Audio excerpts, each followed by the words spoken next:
this video, I'm going to show you what a J-cut and an L-cut are and then show you how to create them.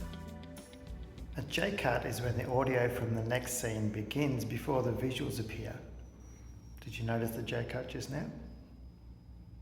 An L-cut, like you're about to see, is when the audio from the current scene continues to play over the visuals of the next scene. Right, so now that we've seen a J-cut and an L-cut, let's see how you can actually make them in some video editing software.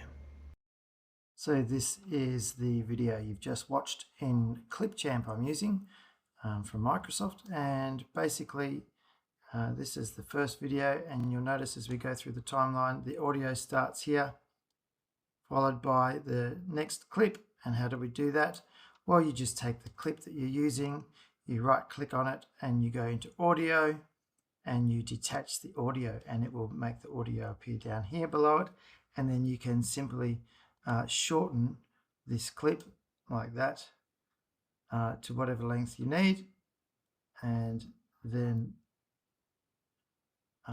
it will have the audio playing in first before the visual appears. And as you can see, it kind of looks like a J. It has the tail coming out this way and the video above it, so it kind of looks like a J. And then for the L-cut, we've got the L-cut video here. So we've got again we've just detached the audio by going into audio settings, right click and then detach the audio, and that audio appears below. And then we just need to shorten the video to the length that we want, as long as we obviously keep the audio track and the video track in sync with each other. And as you can see, this has an L shape like that. The tail of the audio sticks out further than the video, giving it that L shape.